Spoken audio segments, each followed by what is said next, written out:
this month for our gardening video, we're going to do something a little bit different. And what I'm going to do is take you on a tour of my garden and where it's at right now. We've just moved into this house a few months ago, so it's not at all where I would like it to be, but we're just starting to get some projects going, and I just wanted to share what we're doing. And then we'll keep doing this so you can see what's happening and how it's evolving over time since we've moved in. Okay, so first I'm going to take you on a tour of our annual garden space. And they already had these beds in place that you can see here. They also had some of these flowers in the beds and a few little shrubs, and then the strawberries and raspberries. But I'm going to take you around and show you what we've added, and maybe talk a little bit about some tomato care while we're at it, because I see some things that I need to do to help our tomato plants. Okay, so talking about our first bed here, they had some of these flowers already planted here, and I just wanted to get a couple tomatoes into the beds. And these tomatoes were starts that I actually got from a garden store, and they're doing really well. They're very happy. And a couple things I want to point out about gardening with tomatoes is, first of all, I have done no pruning or anything with these ones. But when I did plant them originally, I made sure to plant them above their bottom leaves. And the reason why I do that is, from all of these spots where there are leaves coming out, tomatoes will start growing roots and become stronger and withstand more height and growth with going up, because they can have a larger spread of their roots. So the bottom leaves were essentially planted under the ground. The other thing that I've always done is, we have rescue ducks, and I take eggs from the rescue ducks, and it's just maybe an old wives' tale or something that's in Farmer's Almanac, but I always plant an egg under each of my tomato plants, and it's said to bring good luck and better tomatoes. So we do have that in place. I want to talk a little bit, I want you to come close, because I want to talk a little bit about some things that I see wrong with this tomato right now. So I want to look down here at the crook between the main stalk and these leaves that are growing out here.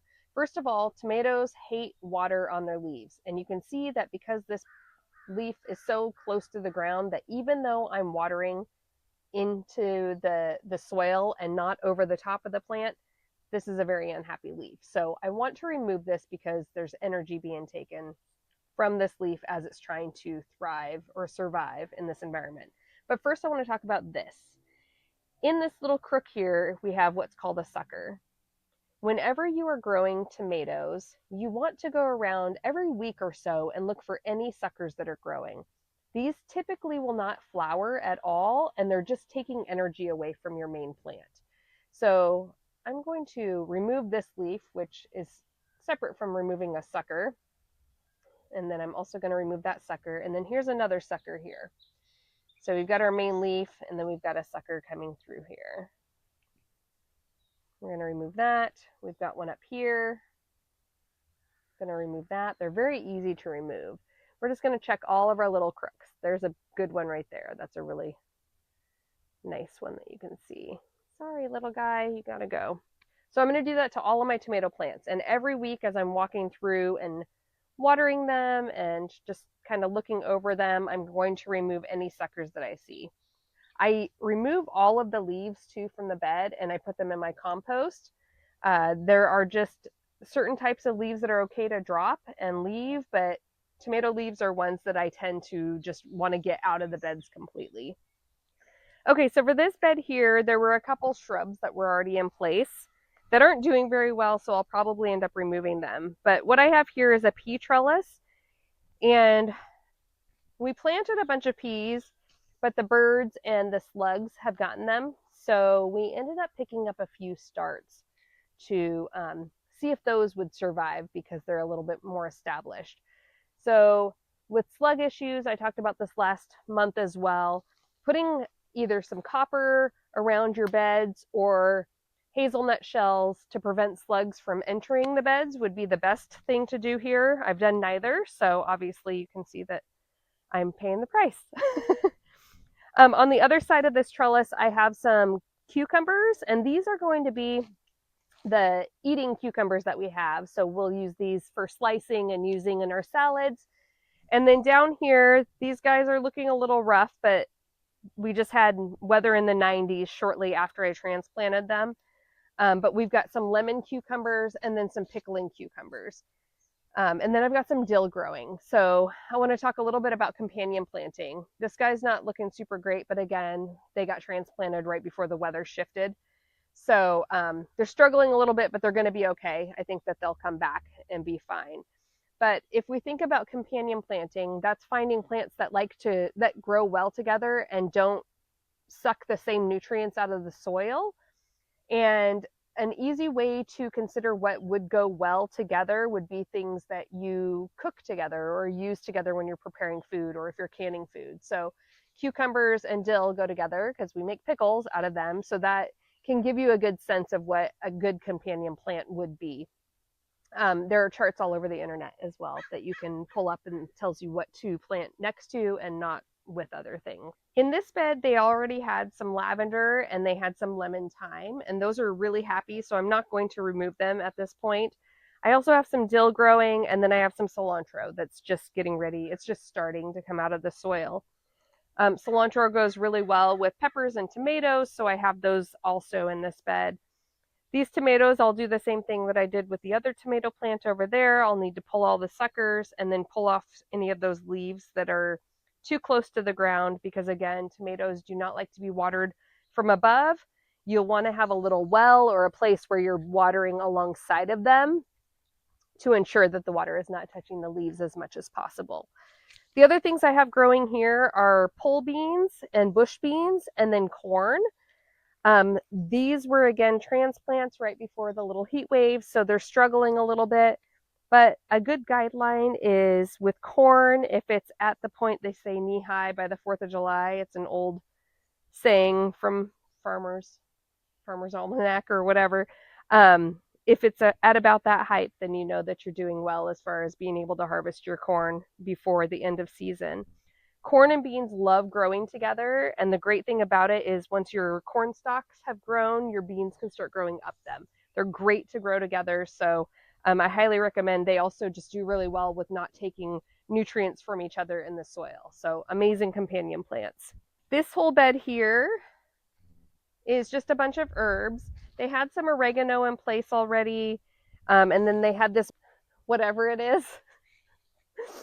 So it's a little scraggly, but it's okay. We're going to leave it because I'll be able to harvest some and have it for this fall with cooking. I went ahead and put some parsley in there, and while parsley you would think would just die off like a lot of other herbs do, it's very hardy in 8B and in this zone. So this is just going to keep growing and growing, and then I'll have dried parsley for the whole entire year. And of course, fresh parsley in the summer as well. We have some basil, just sweet basil plants here. And then a few more down here. And then I also planted some butternut squash. If we think again about like what herbs and vegetables might go together, we've got some fall herbs that are happily growing, and then we'll have some of our fall harvest squashes that we'll get to harvest around the same time. So we can cook them together.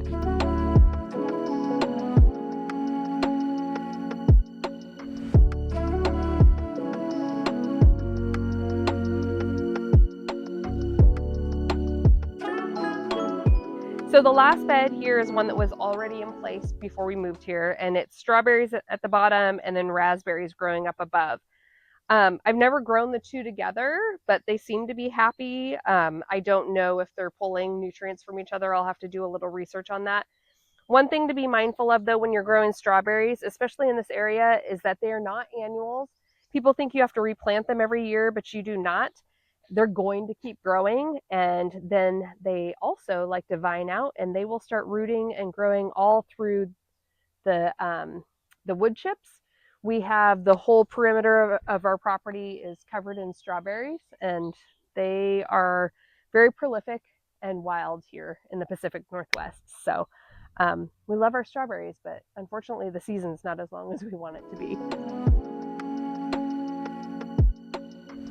This bed was already planted when we got here, and I haven't put anything else in because I noticed that they had already put 5 shrubs in this little bed. And what these are is different types of lavender. So it's really fun watching and seeing which ones grow and how they grow, and being a place that lavender grows happily, especially coming from wine country where we were living before, where they had a lot of lavender gardens and farms. It's fun to have the different varieties here. So we're going to keep these in place and kind of see what they do and just learn a little bit about them and probably harvest some to see what we like to eat with or use for herbal things or what we want to use for, body stuff. So we'll use the different varieties for different things just because they all have different scents and they're all very different. So again, having just moved here, we're really trying to just learn about the property and what's here. And we've been letting everything grow a little bit wild so we can see what the different seasons are and what's happening. We've got some daylilies growing. We've got different types of rhododendrons. We've got foxglove growing over there. It's just been one thing after another growing in the gardens. Obviously, this stuff below is like dying off and the next thing is coming up. So it's been really fun to learn and watch what's happening here. What I have behind me here is a grafted apple tree, and it has 4 varieties, I believe. We'll see once they're mature, but you can see a bunch of the different apples in here. This is a very happy apple tree, and it's growing very well, and it needs a major pruning because it is going to become so heavy and we'll end up potentially losing limbs. So we'll want to make sure and take good care of it this winter and probably get some of the apple weight off of it before they've grown completely, just to ensure we don't lose any branches at this point in time. So I've never had a grafted apple tree. I've only had a grafted cherry tree before. So this is fun to learn about having different varieties.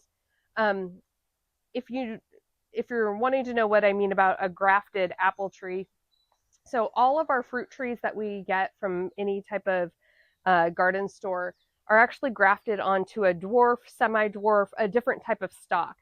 And that's because apples in the wild, if you were just to plant a seed from an apple, would be a 40-foot, it would be a huge tree.